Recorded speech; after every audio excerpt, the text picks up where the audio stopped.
welcome back to Farmbiz with Markay. Now these birds are doing well. Remember, it's still Cobb 500 from Zatec Hatchery. We are in our day 3 today, so there were basic things I did I really want to bring to our attention today, because before now, it was by that day 2 yesterday I introduced this bird drinkers that you can see here. I didn't introduce this other chick feeder, though it's still chick feeder, but it's not good for day 1. So as from day 3, day 4, that's when I normally introduce this type of feeder. So I also in a way expanded the brooder, that is create more space, because you know, as they keep growing, they need more space, because if you deny them of that space, definitely they are going to deny you of that weight you are looking at. Very, very important. So having expanded the space, I realized that okay, the amount of drinkers that I have in here might not be enough for them, because I always like a situation where the feeder is more than enough and the drinker is more than enough. In that case, what I did, I introduced this second bed drinkers to the brooder, because I put it at this end so that it will be evenly spaced.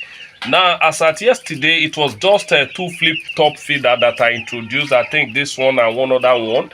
But today I decided to add 2 and then did something else, which is remove almost all the tray feeder except this one that I have in here left, because I know by the end of this day 3 or by early hour of day 4, I'll remove them totally and then replace that particular tray feeder with this tube feeder. Because normally when I want to introduce any feeder to the brooder, that is this place where they are now, I always like to test with one first, so that I will observe how comfortably they are able to pick feed from that feeder. This is very, very important, because we don't assume stuff in this farm. We don't assume, okay, by day 2 or day 3 they'll be able to pick feed from the feeder. Quite all right, from my experience, they should be able to pick feed from this feeder by that day 3, day 4, but we still have to test. So when I dropped one feeder in here, I discovered that yes, they can comfortably pick feed from the feeder, but though they can't squat and be picking feed from the feeder, because they've not grown to that extent where they will squat on the floor and then still be able to pick feed from the feeder. But right now they are comfortably eating from this flip top feeder, seriously. So I had to bring in more. Now, you know, the tray feeder, because bringing in this feeder, we somehow reduce our labor in terms of removing the poo from the tray feeder and all of that. So it's going to reduce our labor, so we may not need to do that anymore. Though you will still see some stubborn ones, they will like to enter inside the feeder and then poo there. It is expected, so that's the work we do as farmers, removing those poo, ensure that everywhere is okay for them to be living in. So while expanding the brooder, I discovered that okay, it's somehow safe for me to start introducing the sawdust gradually. So where I expanded, I placed a sawdust under beneath it, and then look for this this wood shavings and put it on top, so that they won't be able to scratch it and play around the sawdust. Though they can, but it will reduce how they will bathe in that sawdust. Now, another important thing I also want us to know, washing these bird drinkers, whether you are using manual drinkers or you are using automatic bird drinkers like this one, you need to be washing it daily. This is very, very important. You need to wash it at least 2 times daily. Even if you have some medication in there, pour it off and then wash it and return the bird drinkers to the brooder. This is very, very important, especially at this age they are, when they are still very, very young, because you need to take good care of them. We don't want to assume that it's okay, because any spread of anything that we encourage the spread of diseases in this pen, we discourage it drastically. That is what we do. Now, I said something about the medication that you don't normally have to miss something that can take them all through the whole day, or that can take them for 2 days. No, miss something at least twice daily. You should be able to miss medication for them 2 times daily. Like this day 2 to day 5, that will be administering multivitamins and antibiotics. I normally miss medication for them 2 times a day, in the morning and towards evening time, because by that evening time It's just a very little you meet in the tank that I connect this my automatic drinking system to. So I will mix more and then add to it, because what is there now will not be able to take them till the next day. So I will need to add to the water containing this medication in the tank. I will need to mix another one and add. So we keep regulating the temperature, because this is not time for us to leave them that okay, they are okay, they don't need that heat anymore. No, because of the season we are, though in the past there were times that I provided heat for them for just about 5 days. That was okay. I observed physically that they don't need that heat anymore, so I stopped it. So I'm still going to tell us when to stop providing heat for your broilers, because as they keep growing, they don't need that heat anymore. But the time has not come for us to really stop providing heat for them. We will still be providing heat for them. Though the 12.5 cylinder that I filled, I know it won't take me all through.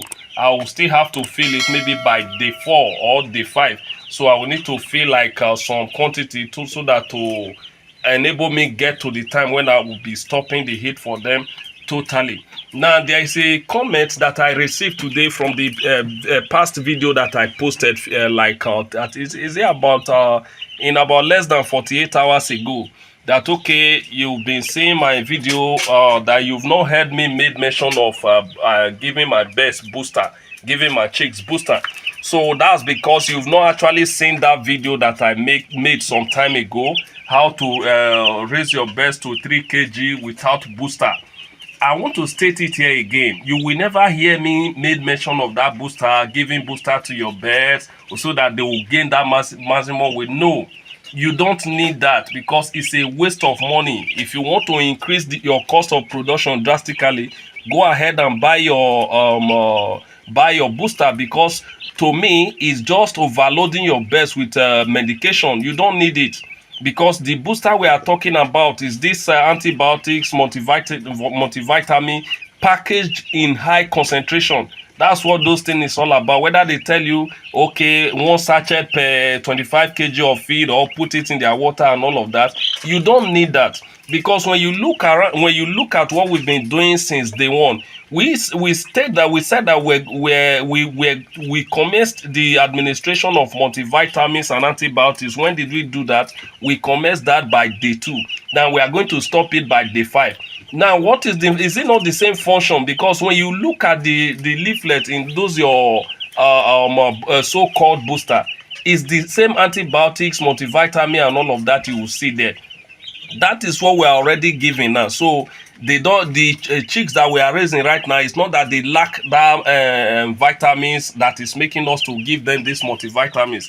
It's to prevent any deficiency that might occur. That's the essence of giving these multivitamins. And then it's not that okay, the chicks are sick, that's why we are administering antibiotics. No, we are administering it in case there might be any diseases that will occur during the course of us raising these birds. That's the essence of we giving that antibiotics, to prevent that.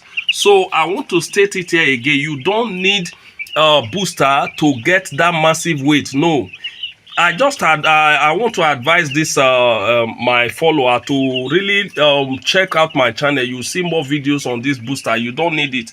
The only way that is short of you getting this massive weight is to, number one, ensure you stock quality day-old chicks. Very, very important. Having stocked quality day-old chicks, the next thing you need to do is to ensure you use professional feed to feed your chicks right from day-old, and switch to finisher feed as at when due, because I also have a video there when to switch to finisher feed and how to switch to finisher feed. Though we'll still be repeating the whole thing in this batch of birds that we are raising. I'll be showing you the whole thing on how to switch from one feed to the other. So you don't need booster. You don't want to waste so much money raising your birds. So avoid booster. So all you need to do, ensure you feed this alibitum. I said something about stocking quality day-old chicks, then making use of professional feed, and then another thing, great important thing you also need to take note of is the method through which you deliver this feed to your chicks.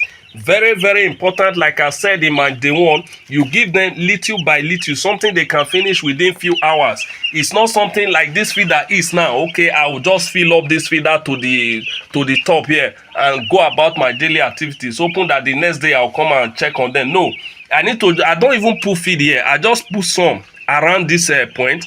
After some hours that I discovered that feed has gone down, I add a little to it. In that case, because when they make the feed fresh, they keep eating. Very, very important. This is one of the ways you can use to maximize the weight of your chicks. Very, very important, because if you follow this whole procedures that I've been talking about, since you are sure of achieving that maximum weight by disposal. So I just wanted to use this opportunity to address that comment that this my follower commented a few hours ago.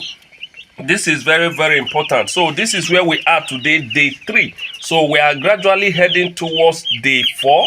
So by day 5, we'll stop the administration of this medication that we are now. We've not had any mortality. Amazing, right? This is because we've been doing what we're supposed to be doing, taking care of them. Like another thing I also want to state, now if you are the type that loves sleep so much, brooding might be difficult for you, because right from day one I wake up every 2 hours to 3 hours just to check on them. Then when I look around, okay, how is the temperature like? Are they huddling together in one corner and all of that? If I observe that, okay, the temperature has gone down with the aid of this my thermometer, I increase the flow of that gas to the burner a bit. But if I discover that it's too much, I regulate it accordingly. This is something you do regularly in order to ensure that they maintain the temperature they are supposed to maintain in this brooder. So doing this, you are already taking good care of them. You are sure of achieving very low mortality, if any, at the end of this your brooding cycle. So this is all I have to this is all I have for us today. Again, if you can check out our video, what we've done by day 1, day 2, and today this day 3 now. So you will find those information helpful. In case you find any of my video helpful, in a way to say thank you for all you've been doing, kindly do well to hit the subscribe button, turn on the notification icon, like, comment and share, as this will help us to grow our channel and reach a larger audience. Thank you so very much. I appreciate it.